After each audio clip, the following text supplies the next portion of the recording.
Hello and welcome back to Rage Gaming, and today we're talking Arc Raiders, which is an extraction shooter, the type of game we have basically never covered on this channel and I didn't expect to cover on this channel, despite the fact that I played 3,000 hours of Tarkov and it's one of my favourite genres of game ever.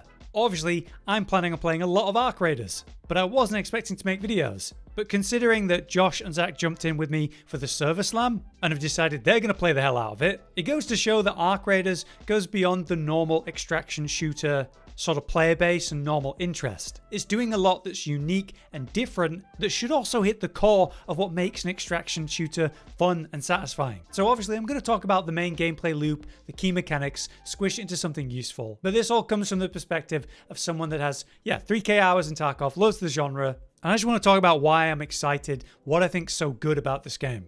So firstly, why should you care about this game? The extraction shooter genre offers some of the most intense, satisfying, and miserable experiences you could have in a game, where you have worked so hard, you have done multiple raids in a row to have the current gear loadout and setup that you have, and then lose it to some crazy player, or even in this game, some really hard challenging boss like the Queen. And so you might find something you really care about, you might be very excited for the run you're on, and it could all go wrong. Why is that so important to this genre of game? Because the risk must be high to make the reward actually matter. And when there's genuine relevant risk to what you're doing, when you win, when you find the thing you're wanting, when you defeat that boss, when you get the cool gun, you mod it, whatever it is, it's genuinely satisfying and rewarding. When there's something on the line, there's something to lose and something to gain. And that's where a lot of the kind of failures of the extraction shooter, the many versions we've seen now, there was no risk. Not the level that's necessary. So you've got that important core, but around it, we actually have something unique. For once, it doesn't just look like Tarkov reskinned. It's third person, which obviously gives a really unique aspect to the gameplay. I know a lot of people are like put off by that, but I think it works fantastically. Something about it really reminds me of like my H1Z1 days. And yeah, you've got the familiar concept of you load in, there's a time limit, you've got to get off the map, there's only certain locations you can leave, it forces players to deal with one another. You put in a scenario where it's PvE, VP.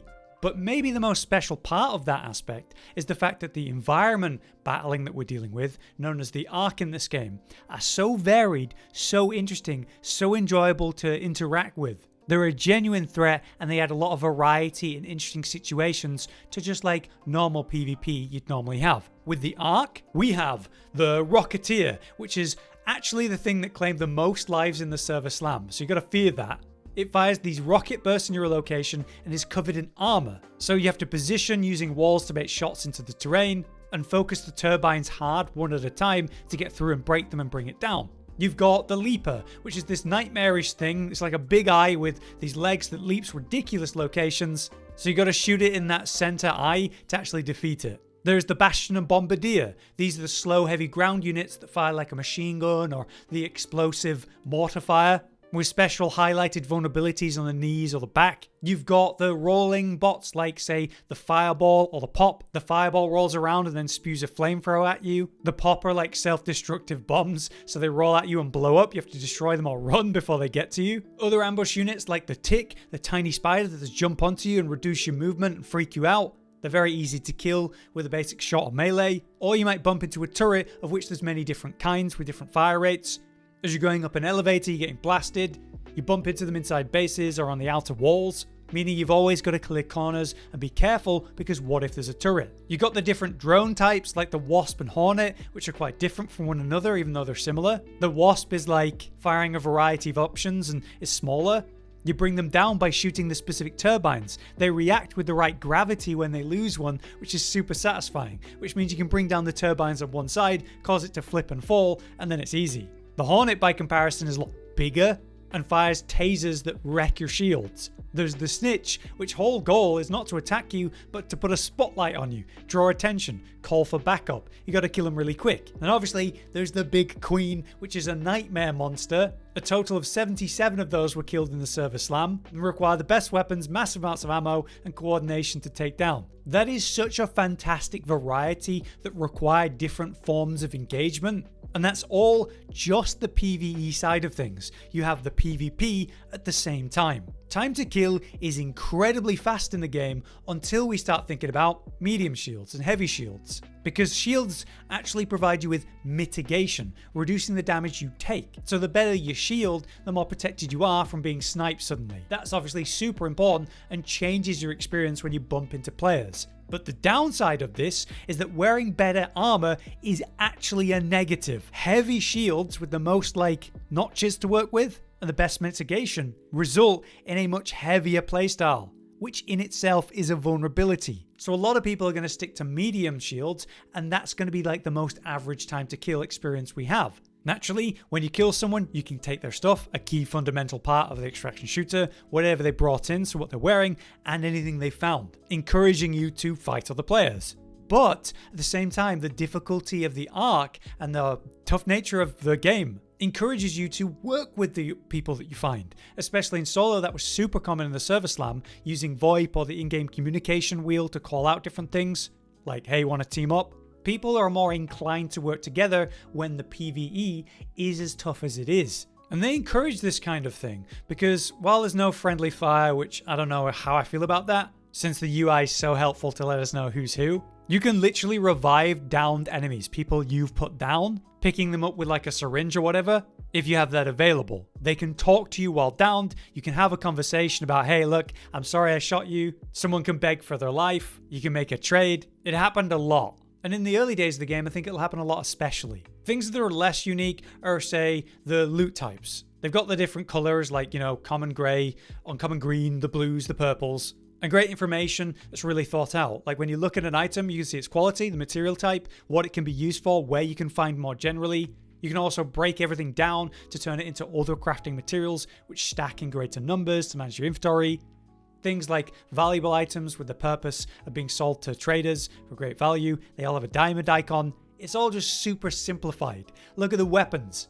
There's actually only 6 ammo types. There's 500 plus in Tarkov, which is complicated, obviously. Beginner player here is oh, light ammo. This goes in your submachine guns and stuff. And it turns out light ammo is really bad for killing the robots, the arc, but very good for killing raiders and bursting them.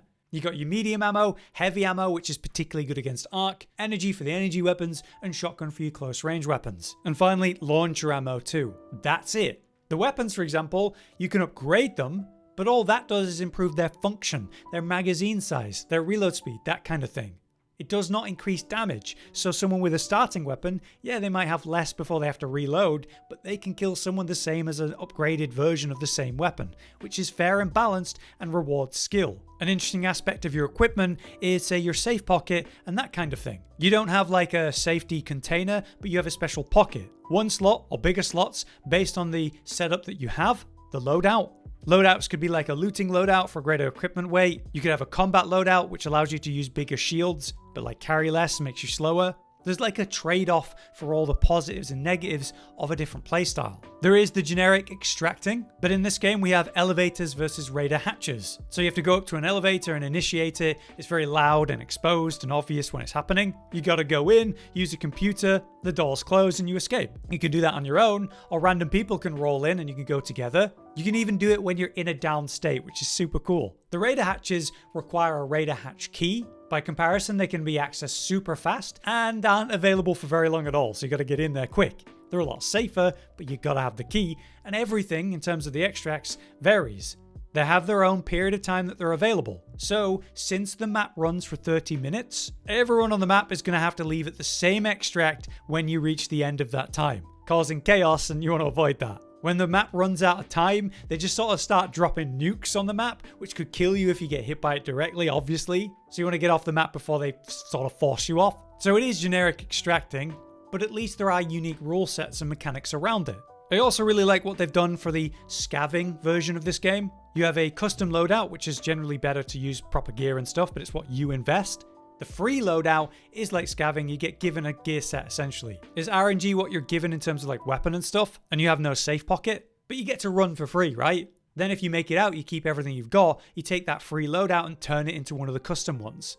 The game, to my knowledge, is launching with 5 maps, but my understanding is they've been pretty vague about how we're accessing the 5th map. We don't know exactly how we're going to be able to go there, or even if we're instantly going to have it available. But there are special map conditions which are interesting too. Night raids, harvest season, higher arc count. Harvest season basically means like more quantities of plants. Night raids do more than change the visuals though. Like, yeah, it's darker, but apparently the loot quality is going to be higher and the arc danger will be up in exchange, like a hard mode version of a normal raid. Cool quality of life helps new players. You've got map zones. So you open the map and you can see highlighted information about the areas, level of risk, the value of loot, the type of location, things that can be found there from, say, mechanical, industrial, nature, security, arc, all that kind of stuff. And pretty cool, when you're in-game doing something, the map has dynamic map markers. So let's say you're holding a battery and you need to know where to put it in the depot. Open the map and it tells you where the nearby one is. Maybe you're near a arc career. It appears on the map while you're close. Pretty neat. So that's loads of stuff while you're in the game that I think is really cool and unique, called different twists on things. Outside of that, you have the hideout and the base and the traders. All of this very familiar from Tarkov players. Your hideout, aka the workshop, is basically a simplified version. You have this chicken called Scrappy that like collects stuff for you, so every raid you always get something to work with. It's kind of like a forgiveness mechanic. If it all goes wrong, at least Scrappy found stuff for you. You have all the different stations and their purposes, whether it's creating medical supplies and shields, whether it's creating mods for your weapons or crafting guns specifically, and their progression when you upgrade them and get more options online for long-term benefits. You have the traders, each one sells different stuff. You've got the person that sells you shields or meds, the guns, you sell your valuables to, pretty generic stuff. They come with their quests. These give you clear specific goals and challenges with XP and impactful rewards upon completion. You can see required quest items in your inventory in the middle of a raid with a special icon. And a friend was telling me that they're not doing any PvP specific quests, which are some of my favorite in Tarkov, so we'll see how that turns out. There's also the skill tree, like by playing the game, doing pretty much anything, complete quests, you get XP, and then that all fuels your skill tree. These are permanent passive upgrades. Nothing is crazy here. Basic stuff like faster looting when searching, better stamina management, better stealth when crouched for arc detection, key unlocks like the ability to craft mid-raid that we'll all get very early. Though they've changed the skill tree from test to test, it may be different again at launch. Someone that's got a fully upgraded skill tree will feel a difference to someone that's like beginning it, but it isn't major, which is well done to be fair. Lastly, in regards to matchmaking, they're also doing something good, I would say. You have solo players and group players. Their goal is to try to put people who are solo in a raid with other solos, and teams will find other teams. It's not going to be perfect, but it will be focused on that, trying to make that happen, which I think is great. And they've confirmed that they're not worried about gear. So if I load in super juiced, it'll still load me in with another solo player that's just like a free loadout or something. So you will feel the benefits of your proper gear actually rewarding you. You're not going to be only going against geared players. But yeah, that's just sort of like a talk about the game, why I'm excited about it, what the sort of unique aspects of it are, different comparisons I wanted to make. I wish I could have recorded everything I did, but obviously I can't wait to play and have a good time with it, and I plan to do basically everything in the game. I don't care if I don't get 3,000 hours like Tarkov. If I had a good few weeks or a month, I'd be very happy. While I'm doing that, I want to make as many useful videos on specific relevant topics at the time, so look out for those. But until then, I've been Hollow, you've been you, and thanks for watching.